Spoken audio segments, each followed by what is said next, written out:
News Portal, Jubi, oleh Hari Suroto. Pada masa Hindia Belanda, kota Jayapura bernama Hollandia. Setelah Belanda menyerahkan Papua ke UNTA atau United Nations Temporary Executive Authority, maka Hollandia diubah menjadi kota baru. Pada masa Orde Lama, kota baru diganti menjadi Sukarnopura. Pada masa Orde Baru, Sukarnopura diganti namanya menjadi Jayapura. Teluk Humboldt pertama kali didatangi oleh orang Eropa ketika dalam tahun 1827 Dumont d'Urville dengan kapal Astrolabe berlabuh di daerah ini. Nama Humboldt kemudian diberikan pada teluk ini. Pada kunjungan pertama tidak ada kontak dengan penduduk. Hal itu baru terjadi pada 1858, ketika suatu komisi di bawah H.D.A. van der Goes, dengan kapal Etna berlabuh di Teluk Uteva, dan mengibarkan bendera Belanda untuk pertama kalinya. Sesudah itu menyusul suatu rangkaian kunjungan, terutama dari pegawai-pegawai pemerintah Belanda, tahun 1871 sampai tahun 1891. Pada 1892 orang kulit putih pertama ahli ilmu alam W. Doherty, untuk pertama kalinya sampai di Sentani, yang kemudian disusul seorang Zendeling GLB. Tahun 1901 daerah Teluk Humboldt, Teluk Uteva dan daerah Danau Sentani diselidiki lebih seksama untuk dimasukkan dalam peta. Kemudian ada suatu rangkaian kunjungan dari penyelidik-penyelidik alam seperti A. Wigman, H. Lawrence, ahli geologi W. van Bemmelen, ahli biologi A. E. Pratt, dan Dr. Zendeling F.J.F. van Hasselt.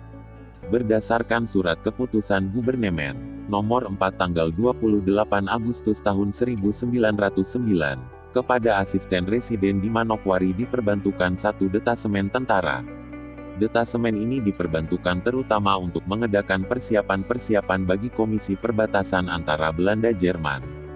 Selanjutnya sejalan dengan keputusan Gubernemen tersebut di atas dengan kapal Edi pada tanggal 28 September tahun 1909 mendaratlah detasemen pimpinan Kapten Infanteri FJP Sase di Teluk Humboldt. Dari sini mereka segera membuat peta lokasi dan melakukan eksplorasi secara terbatas. Komisi perbatasan ini dipimpin Letnan 1 Pelaut J.L. Haluimes, sedangkan Kapten Infanteri Sase bertindak sebagai bagian keamanan. Bivak pertama dipilih dekat aliran Sungai Numbai, sering disebut Sungai Anafre. Penghuni bivak terdiri dari 4 orang perwira, 80 tentara, 60 orang pemikul barang. Selanjutnya terdapat buruh, pelayan-pelayan, istri-istri, dan anak-anak sekitar 270 orang. Setelah 3 bulan menetap, di antara mereka menderita malaria dan 30-an orang menderita beri-beri.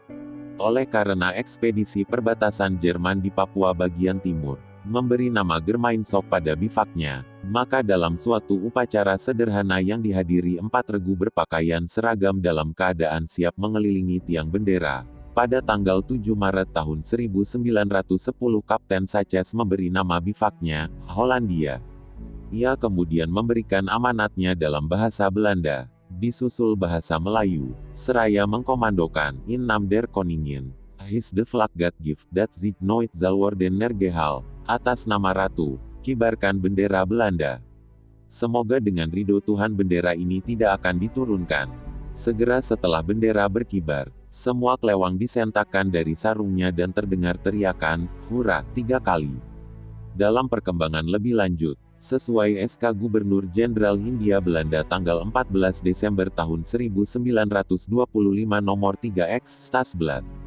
Nomor 640/1925, maka Hollandia dijadikan onderafdeling. Terjadi Perang Pasifik pada tanggal 7 Desember tahun 1941 dengan serangan Jepang terhadap pangkalan Angkatan Laut Amerika Serikat di Pearl Harbor, Hawaii. Pada waktu singkat Jepang menguasai seluruh Pasifik, termasuk pantai utara Papua. Belanda yang menguasai Papua tidak berdaya melawannya dan mundur ke Australia. Dalam gerakan Nanshin Road tanggal 19 April tahun 1942 bala tentara Jepang mendarat di kawasan Teluk Humboldt, Vimy, dan Abe Pantai. Jepang menilai kondisi geologi dan struktur tanah pantai di Hollandia yang sebagian besar berbatu-batu menjamin tidak akan ada proses pendangkalan pantai, memungkinkan bertambatnya kapal-kapal berukuran relatif besar, sehingga akan memfasilitasi tumbuhnya Hollandia. sebagai tempat pertukaran antar komoditas dan secara perlahan menjadikan Hollandia tumbuh menjadi kota pelabuhan dan kota perdagangan regional, bahkan sebagai pusat kekuasaan. Berdasarkan hal ini dan dengan keyakinan letak Hollandia sangat strategis, Jepang melabuhkan kapal beserta marinirnya di Teluk Humboldt. Kemudian pada Agustus, Jepang kembali menambah pasukan infanteri guna memperkuat marinirnya. Menurut laporan Sekutu, seluruh bala tentara Jepang di Hollandia ditaksir berjumlah 2 resimen infanteri plus 1 resimen marinir atau lebih. Di sekitar Sentani, Jepang membangun lapangan terbang dan ditempatkan 350 buah pesawat tempur. Di sekeliling lapangan terbang ditempatkan meriam-meriam penangkis udara jumlahnya cukup banyak. Jepang pun membangun barak, jembatan termasuk dermaga seperti di Pantai Hamadi, APO, dan Teluk Yutefa. Teluk yang terlindung dan lapangan terbang yang penting menjadikan Hollandia tumpuan pertahanan Jepang. Begitupun perbekalan Jepang di Hollandia diakui Sekutu satu-satunya yang terbesar dan terkaya di Pasifik. Perang Pasifik yang banyak menyebabkan kehancuran itu juga berdampak positif terhadap aktivitas pembangunan Hollandia. Dengan penggunaan Teluk Humboldt sebagai benteng pertahanan yang paling ujung di sebelah timur terhadap serangan tentara Amerika dan Australia, tentara Jepang membangun lapangan terbang, basis-basis logistik, serta suatu jaringan jalan sekeliling Teluk Humboldt. Untuk menyiapkan lapangan terbang dan sarana militernya, Jepang mengerahkan tenaga penduduk setempat. Maka dapat dimengerti bila penduduk pribumi Hollandia kehilangan sebagian besar hasil kebunnya. Bahkan babi dan ayam piaraan diambil serdadu Jepang secara paksa. Dalam Perang Pasifik, Papua termasuk kawasan strategis Panglima Tertinggi Komando Daerah Pasifik Barat Daya Jenderal Douglas MacArthur dalam rangka serangan balik menuju Tokyo. Sekutu berniat menghancurkan pertahanan Jepang dulu mulai dari Laut Karang sampai Pulau Saipan. Kekalahan Jepang dalam pertempuran Laut Karang tanggal 7 Mei tahun 1942 dan Midway 4-7 Juni tahun 1942 merupakan turning point bagi Sekutu. Posisi Jepang semakin memburuk ketika Sekutu mulai melancarkan pemboman secara besar-besaran ke Papua, Dutch New Guinea waktu itu. Hollandia yang merupakan basis pertahanan Jepang setelah Wewak dan Teluk Hansa di PNG, merasakan pemboman yang dahsyat pada bulan Maret-April tahun 1944. Serbuan Sekutu ke Hollandia ini menandai berakhirnya pendudukan Jepang atas Hollandia dan puncaknya tanggal 22 April tahun 1944 armada Sekutu yang begitu besar jumlahnya mendekati pantai Hollandia. Tidak kurang 215 kapal perang didukung kira-kira 800 pesawat terbang membayangi kesatuan-kesatuan Sekutu yang mendarat dari 2 arah. Dari Teluk Tanah Merah, De Papre, dan Teluk Humboldt, Pantai Hamadi. Operasi ini diberi sandi, Reckless, dipimpin Jenderal Douglas MacArthur dibantu Laksamana D.E. Barbey dan Letnan Jenderal R.L. Eichel Herger dari atas kapal induk Nashville. Pukul 10 pagi tanggal 22 April tahun 1944 Jenderal Douglas MacArthur mendarat di Pantai Hamadi. Bala tentara Jepang di Hollandia ternyata tak berdaya menghadapi serbuan Sekutu. Laksamana Endu dari Armada 8 dan 9 Jepang yang baru saja ditempatkan di Hollandia, tidak berkutik menghadapi serbuan Sekutu. Akhirnya Endu dan pasukannya menyingkir ke hutan sekitar Hollandia dan diperkirakan melakukan harakiri. Sejumlah prajurit Zeni kemudian dikerahkan oleh Sekutu untuk memperkuat pangkalannya di Sentani. Para tenaga tambahan yang adalah tenaga insinyur teknik ini sekaligus merupakan tenaga teknisi yang berbasis di landasan bekas pangkalan militer Jepang. Tugas utama mereka adalah membuat landasan baru yang lebih luas agar bisa didarati oleh pesawat pengebom B-29 Super Fortress. Merekalah yang memegang peranan penting dalam pembuatan landasan pesawat serta jalan-jalan raya di sekitarnya. Hasil kerja mereka itu sampai saat ini masih tetap dipergunakan. Dalam proses pembuatan landasan serta jalan raya ini, pasukan Sekutu bekerja ekstra keras dengan terlebih dahulu meratakan sisi-sisi pegunungan di sekitar areal tersebut. Setelah itu, jembatan-jembatan serta pipa-pipa pembuang air didirikan di sepanjang sungai. Kemudian, untuk membuat jalan raya, rawa-rawa ditimbun dengan kerikil dan batu-batu. Hanya dalam waktu semalam, Hollandia bermetamorfosis dari sebuah kampung yang sunyi sepi menjadi sebuah kota berpopulasi 250.000 manusia, jumlah yang sepertiga lebih banyak dari total jumlah penduduk Papua saat itu. Hollandia kemudian menjadi salah satu markas militer terhebat selama Perang Dunia II dan sebagian besar komando untuk wilayah Pasifik Barat Daya dioperasikan dari Hollandia.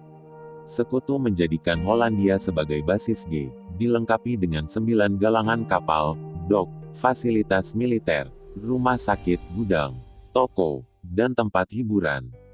Peninggalan sekutu hingga kini dapat dilihat dari bangunan dan toponim.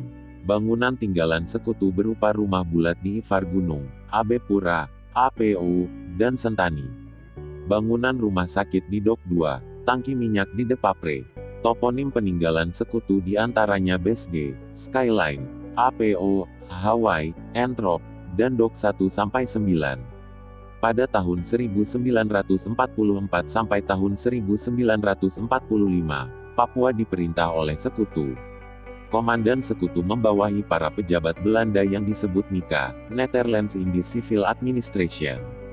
Tugas NICA berkaitan dengan urusan-urusan sipil.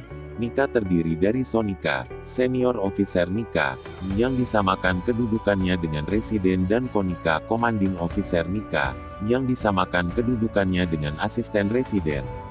Sonika pertama yang mendarat di Hollandia sebagai staf pembantu Letnan Jenderal Walter Kruger, Panglima Kesatuan Sixth Army Amerika Serikat adalah Kolonel C. Gibel. Kemudian wilayah Sonika Nugini pada 1946 resmi menjadi residensi di bawah Gubernemen Groteos. Residensi Nugini pada 1947 dibagi menjadi 4 afdeling yang masing-masing di bawah seorang asisten residen yang mengawasi pemerintahan harian setempat. Pada saat pengakuan kedaulatan Indonesia tanggal 27 Desember tahun 1949, kewenangan residensi Nugini, termasuk kewenangannya sebagai HGB, Hoofdvanheid Gewestelijk Bestuur, Kepala Pemerintahan Wilayah Administratif, tertuang dengan jabatan baru menjadi Gubernur Nugini Belanda. Gubernemen Nugini Belanda beribu kota di Hollandia. Dalam membangun fisik kota Hollandia, Belanda tinggal melanjutkan pekerjaan yang telah dirintis oleh tentara Jepang dan sekutu. Gubernur Nugini Belanda mempekerjakan tukang bangunan dari Pulau Biak dan penduduk sekitar Jayapura.